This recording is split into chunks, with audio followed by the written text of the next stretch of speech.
Learning about psychology can affect you in critical ways.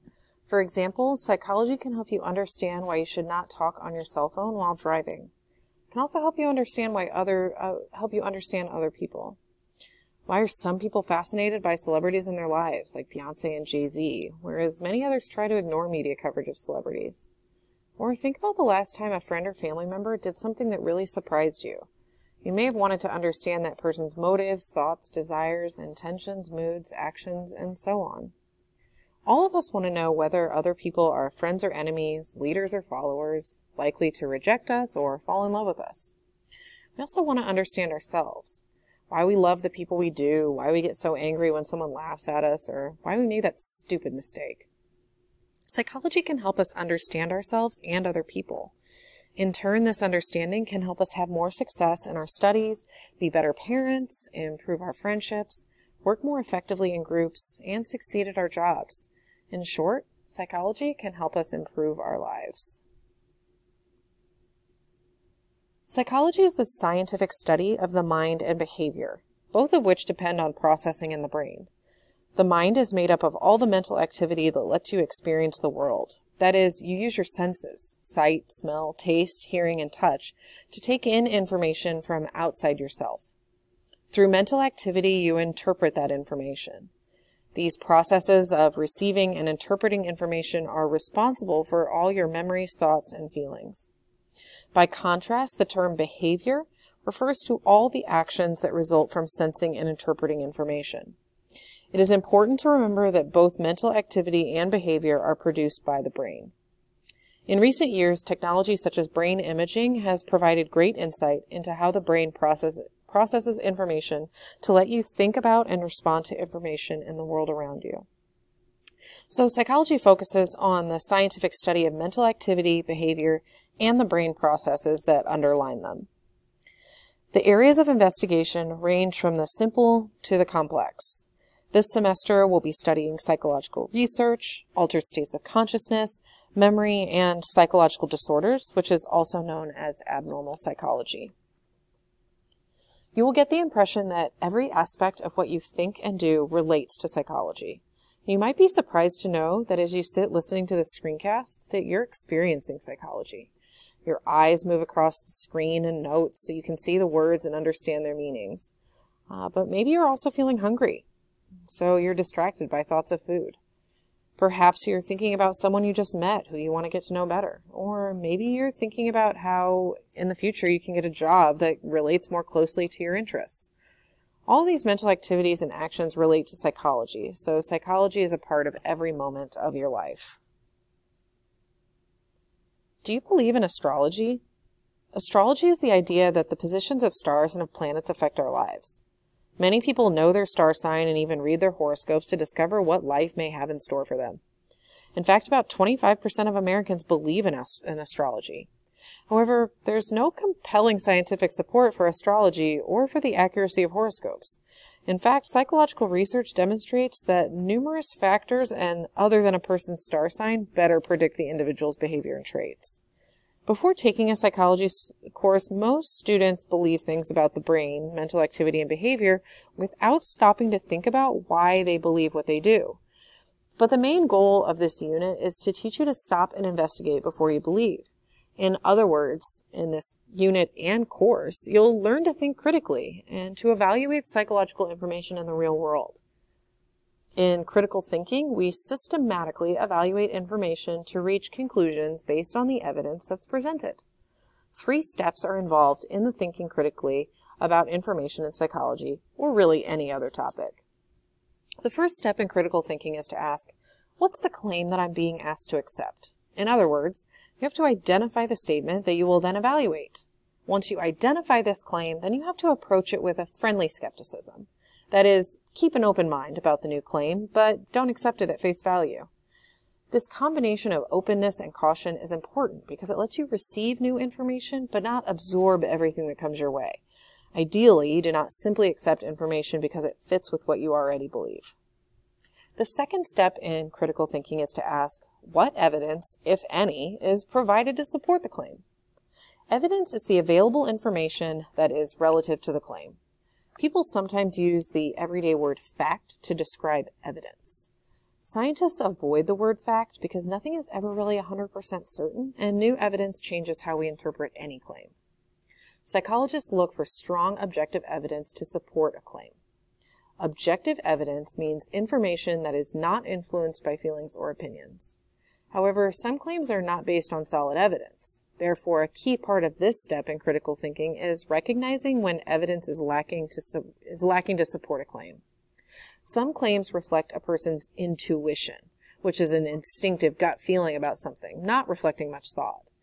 Other claims may reveal a person's belief, which is a long-held bedrock thought about an issue.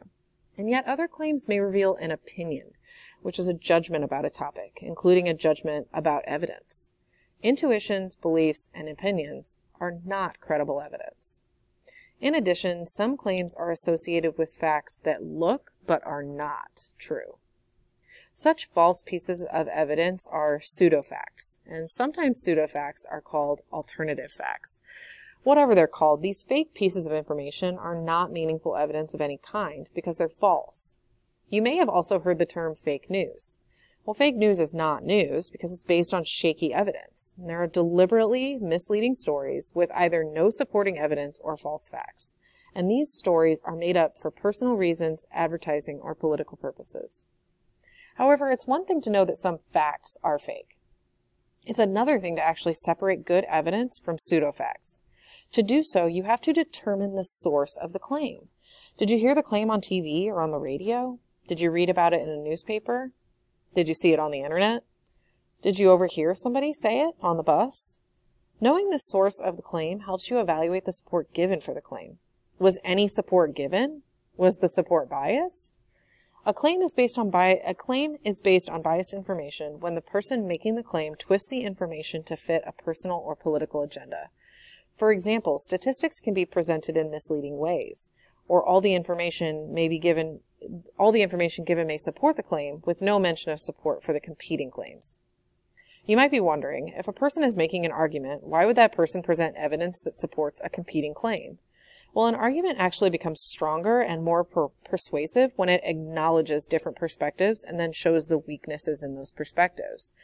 If a claim cannot stand up in the face of different perspectives, it's a weak claim. So when you hear about only one side of an argument, you should be suspicious. Employ your friendly skepticism. Ask yourself what's missing. If possible, ask the person making the claim to address other perspectives and fill in the gaps you noticed. Now, suppose you've been presented with information from a different source, a scientist. In science, well-supported evidence typically means research reports based on objective data that are published in peer-reviewed journals. Peer review is a process by which other scientists with similar expertise evaluate and critique research reports before they're published. Peer review ensures that published reports describe research studies that are well-designed, are conducted ethically, and arrive at logical conclusions. Compared with information from other sources, evidence from peer-reviewed journal is most likely to be high quality. As a result, you should feel more confident about accepting claims based on this type of evidence. Now, if a scientist says it, it must be true, right? On the contrary, you must also use critical thinking to evaluate claims that present evidence from scientific or research-based sources. These sources, like others mentioned above, may reflect bias.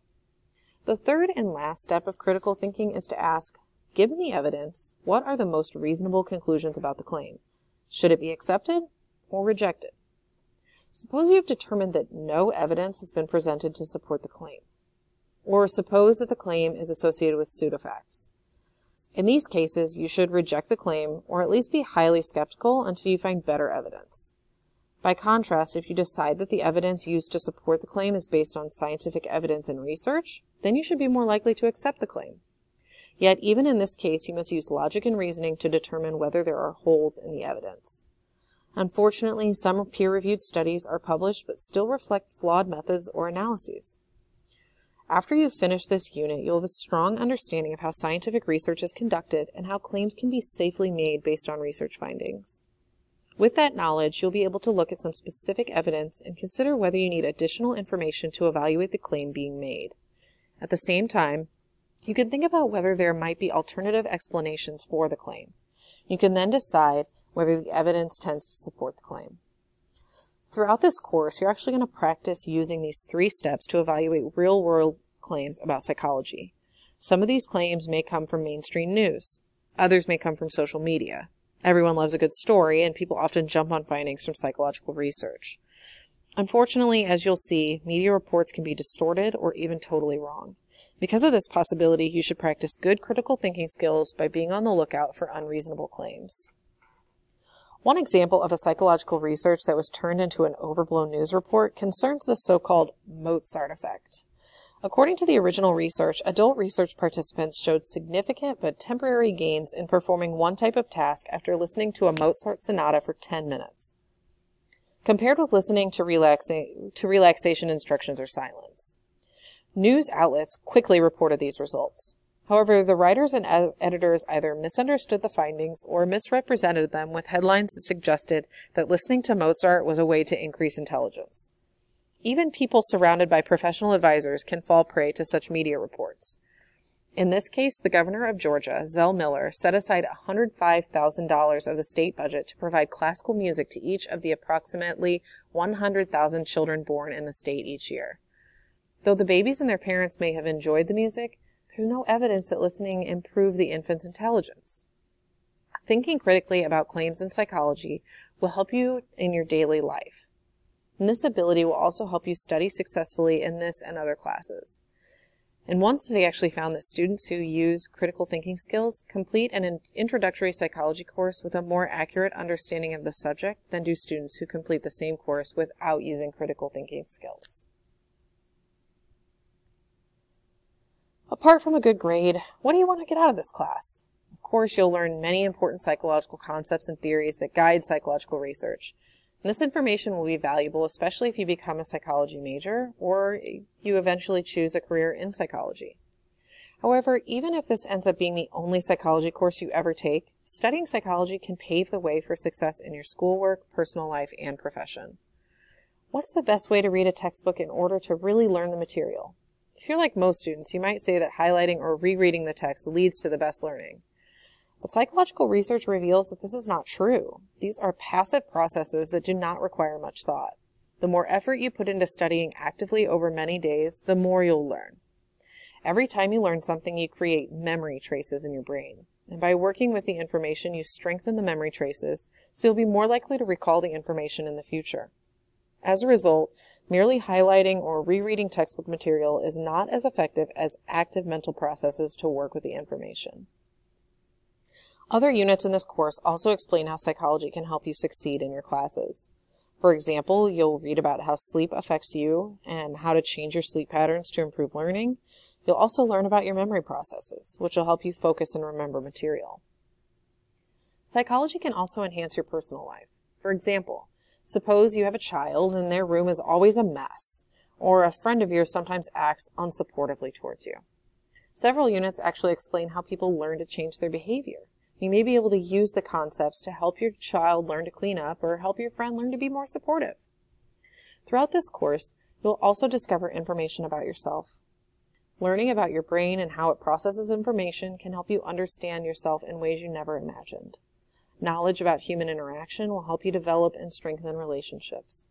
And understanding the symptoms of mental health problems and how such problems can be treated may at some point apply to you or people you know.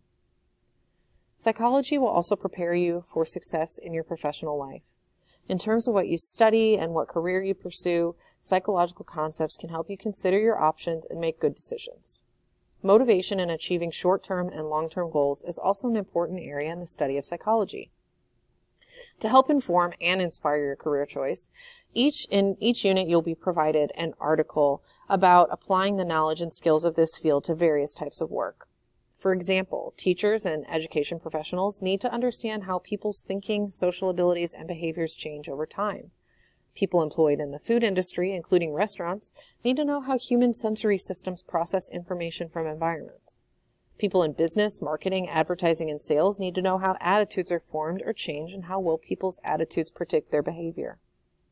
Healthcare workers need to understand their patients' personalities and how to relate to their patients.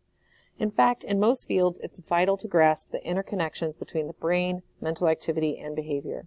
Smart employers look for applicants who have knowledge and skills that come from training in psychology.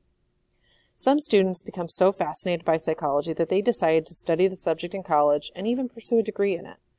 Later in this unit, you're going to learn about exciting work that you can do with an associate's, bachelor's, or even a graduate degree in psychology. As you're about to discover, psychology is a dynamic field.